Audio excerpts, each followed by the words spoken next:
L'actualité à contre-courant. Marc Boilard, c'est l'irrévérence au service de la réflexion. Justement, parlant de l'Iran et des États-Unis, cette situation-là où ils se font attaquer de toutes parts, hein, c'est-à-dire que tout à coup, bing bang, une bombe américaine, le lendemain, la veille, bing bang, des bombes qui arrivent d'Israël. On va essayer de démêler ça avec quelqu'un qui s'y connaît. Il s'agit d'Anaïs Zahi, qui est politologue, spécialiste du monde iranien, chercheur associé à l'Observatoire sur le Moyen-Orient et l'Afrique du Nord à la chaire Raoul Dandurand. Bonjour, Agnès. Bonjour. Ça va? Je sais pas. C'est une bonne Je suis question. inquiète. C'est une C'est une réponse bonne question. intéressante. Est-ce que Oui. es-tu iranienne, Agnès? Oui, tout à fait. Je suis d'origine iranienne. Je suis une citoyenne du monde, mais je suis née à Téhéran. Je comprends. Puis juste à titre personnel, avant qu'on rentre dans l'experte, à titre personnel, comment tu trouves la situation actuelle? Ça m'inquiète beaucoup. Déjà que notre monde souffrait de part et d'autre et qui est fragilisé, on n'a pas besoin de ça. Personne n'a besoin de vivre ça. Je trouve ça effrayant. Je m'inquiète pour l'environnement, pour l'écologie, pour la dignité humaine. Je pense à tous les peuples qui vivent ça. Vous savez, vivre une guerre, on le souhaite à personne évidemment. Il y a des pays qui ont eu la chance et des générations qui ont eu la chance de pas connaître des guerres. Moi, j'ai connu la guerre Iran-Irak et c'est un trauma. On est des populations, vous savez, traumatisées et on porte les traumas avec nous tout au long de notre vie. C'est difficile de se défaire de ces traumas. Je suis allé au Liban, moi, puis la fille que je connaissais là-bas, elle m'avait dit, toi, elle dit, tu sais pas c'est quoi être au primaire, puis que ça fait partie de ta vie d'entendre des sirènes, puis que tu descends à l'âge de 8 ans dans le sous-sol, parce que ça, voilà, tu sais, elle parlait de la guerre civile dans les années 70, si je me trompe pas. Ça fait que je peux quand même assez bien comprendre ce que tu dis, c'est-à-dire que nous autres, on le voit à distance, puis voilà, on en parle, blablabla, analyse, mais toi, tu as des racines là-bas, puis tu dois avoir de la famille encore, je suppose.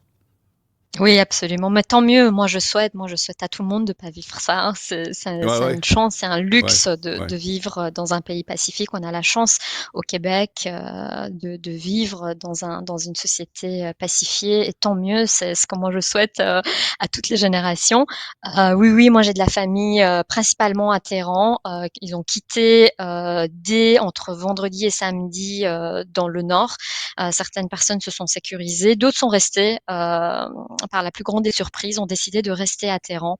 Vous savez, beaucoup de personnes veulent pas quitter leur habitat, leur maison, leur ville natale, et on peut comprendre que ils veulent pas partir. Parfois par loyauté, parfois par manque de moyens, et parfois par incapacité physique. Vous savez, je pense aux personnes âgées, aux personnes à mobilité réduite. On peut pas déplacer aussi facilement des populations en contexte de conflit. C'est très difficile. Parfois, le mouvement devient un luxe. Agnès Zahi, c'est quoi ta lecture de ce qui se passe depuis, je dirais, ce week-end? Alors, tout le monde dit qu'on est passé à 3 acteurs. Moi, je pense que dès le début, on était en présence de 3 acteurs. On est en présence d'une guerre, hein, il faut le dire. Beaucoup de personnes, je pense, ont hésité. On parle d'hostilité, on parle de conflit, on parle d'escalade, on parle de frappe préventive. On est plus du tout là-dedans. Dès de la nuit du 12 au 13 juin dernier, on est rentré dans une guerre qu'on peut qualifier d'existentielle. Et dès le début, je pense que les Américains étaient là. Peut-être une posture un peu plus discrète, mais c'est un conflit qui se joue pour moi dès le début entre les 3 acteurs.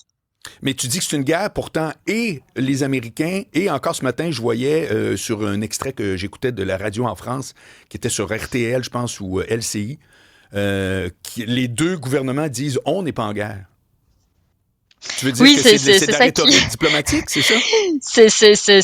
c'est du politiquement correct, ou alors c'est une forme de propagande. C'est aussi une manière si vous voulez d'enjoliver un petit peu le tout et de se donner bonne conscience ou une bonne image. À partir du moment où il y a un appel à des équipements militaires, il y a des frappes militaires, il y a des destructions. Maintenant, on peut en parler. Bon, c'était des frappes qui ont été ciblées, certes, des sites nucléaires nucléaires, des sites militaires, des sites étatiques, mais évidemment, il y a des dommages collatéraux. Il y a des quartiers résidentiels qui ont été touchés, d'ailleurs des deux côtés. Il faut parler aussi du côté israélien. Les Iraniens aussi ont envoyé des missiles balistiques. Donc, je vois mal comment, dans ce contexte, on ne peut pas parler de guerre, alors que il y a un déploiement direct et sans ambiguïté d'un équipement militaire et un déploiement d'un équipement militaire, d'ailleurs, du côté américain, qui est quand même à la haute de la technologie. On voit ce qui s'est passé ce week-end. Vous savez, l'opération s'appelle Marteau de minuit. Ça veut dire qu'évidemment, ça a été martelé. On a réussi à mettre en place quand même un équipement militaire qui peut toucher des sites nucléaires et qui peut aller 80 mètres dans la roche, donc sur le site nucléaire de Fordo. C'est un site qui était hautement sécurisé, qui était dans les montagnes.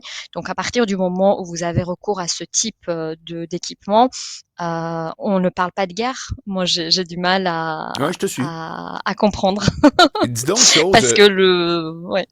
Agnès, de ton point de vue, comment on fait pour savoir c'est quoi la vérité sur le programme nucléaire iranien? Les uns disent que non, ils veulent pas avouer, mais il y a des ambitions militaires.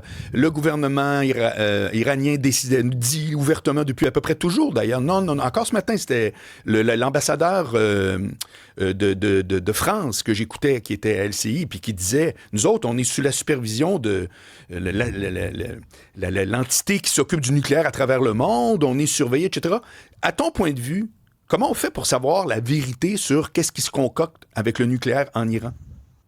Oui, il faut regarder au niveau des stocks de l'uranium. Ce qu'on sait, c'est que ce qui a été problématique et ce qui a suscité en tout cas la méfiance ou est venu nourrir, si vous voulez, le sentiment d'insécurité et de menace, c'est déjà la nature même de la République islamique d'Iran. Depuis l'avènement de ce régime, c'est un régime qui va utiliser une rhétorique sur le ton de la menace de l'autre. On va parler des Américains comme étant le grand Satan, on va parler d'Israël comme étant le petit Satan.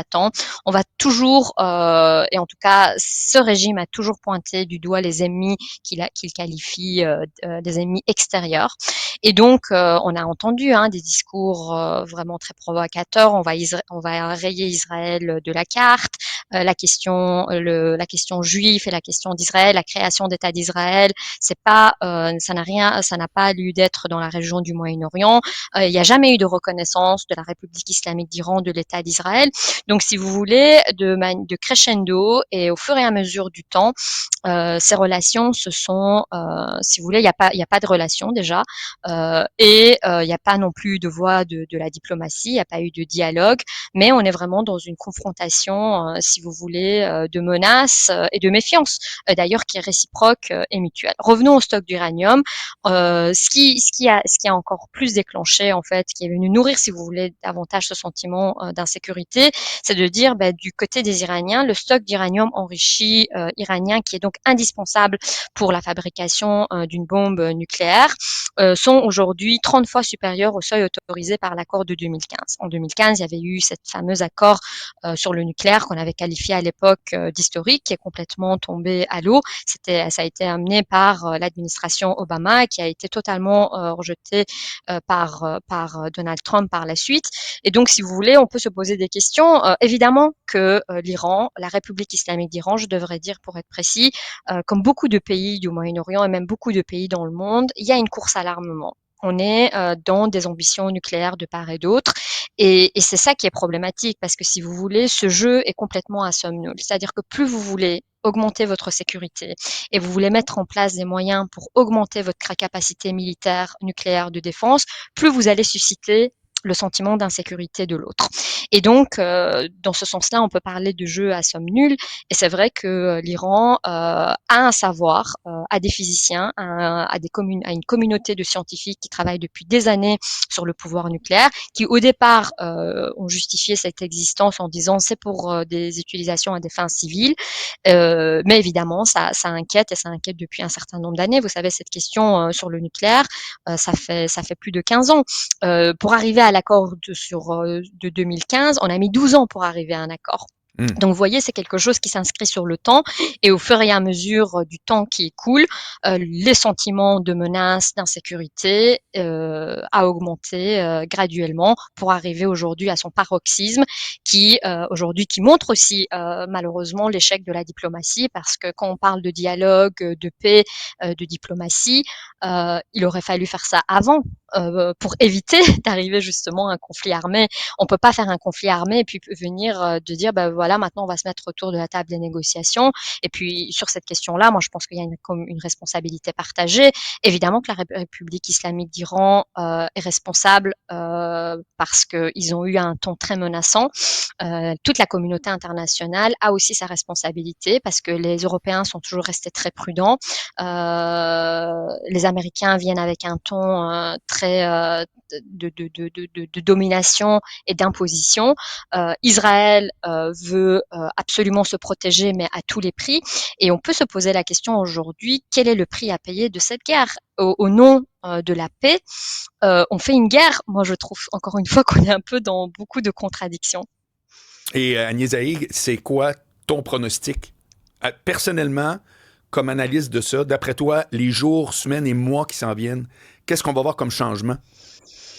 Moi, ce qui m'inquiète, c'est que ce conflit perdure, surtout je pense ici aux civils, hein, encore une fois des deux côtés. Une guerre qui se prolonge va être, c'est encore une fois un jeu à somme nulle. Il n'y aura pas de gagnant dans cette guerre. Il y aura, souvent on dit dans une guerre, il n'y a pas de gagnant, il n'y a que des perdants et il n'y a que des survivants qui sortent jamais indemnes, d'ailleurs, de cet état de fait.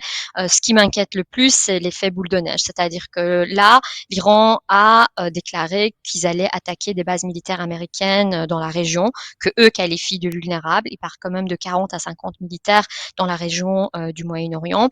Le Parlement iranien, le Majlis, vient de prendre la décision de bloquer le détroit d'Ormuz. Le détroit d'Ormuz, en fait, c'est la voie maritime hautement stratégique pour le pétrole mondial. De là passe le pétrole, passe aussi le gaz. Donc, si vous voulez, si on bloque ce détroit d'Ormuz, ça va avoir un impact direct qu'on va ressentir en Europe, qu'on va ressentir en Chine. Ce qui m'effraie le plus, c'est la posture de la Russie et de la Chine sur ces questions-là, parce que ça va toucher, surtout pour la Chine, ça va toucher ses intérêts économiques. Et donc, vous voyez, malheureusement, on est dans un monde où on a l'impression qu'il n'y a pas, Churchill le disait, hein, il y a pas, on n'a pas de pays amis, on n'a que des intérêts. Et donc, à partir de ce moment-là, l'escalade de tension est prévisible. Un jeu d'alliance va se faire entre les uns et les autres. Et ce qu'on voit aussi et qui est assez inquiétant, c'est la popularité de la République islamique auprès du monde arabe et auprès de la rue arabe. Beaucoup, vous savez, aujourd'hui considèrent la République islamique comme étant le pays qui a tenu tête ou qui est dans une posture de résistance face à l'État d'Israël. Et donc ça vient encore de part et d'autre nourrir, si vous voulez, les postures pro-anti. Ça va créer encore plus de polarisation. Là, on est vraiment très loin de la paix. Si l'objectif était d'arriver à la sécurité et à la paix, mais quel calcul erroné et quelle équation mal visée.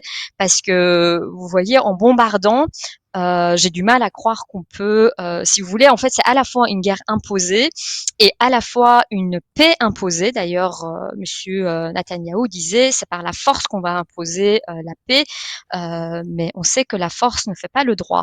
Et là, il y a vraiment une légicide, c'est-à-dire qu'on fait totalement abstraction du droit international, des conventions, des conventions de Genève. Et encore une fois, qui va être la première cible, ou en tout cas, qui va payer le prix, c'est encore une fois malheureusement la société civile, les gens, des enfants, des familles, des jeunes, des femmes, des hommes. Voilà, c'est malheureusement c'est encore une fois les gens qui vont être pris en otage et qui parfois sont même utilisés ou instrumentalisés comme des boucliers humains. Et c'est ça qui pour moi m'inquiète aujourd'hui le plus dans ce conflit. Agnès Zahé, politologue et spécialiste du Moyen-Orient, chercheur associé à l'Observatoire sur le Moyen-Orient et l'Afrique du Nord, cher Raoul Dandurand. Très intéressant. J'espère qu'on va se reparler régulièrement cet été. Avec C'était plaisir. fort intéressant. Merci beaucoup, bye. merci.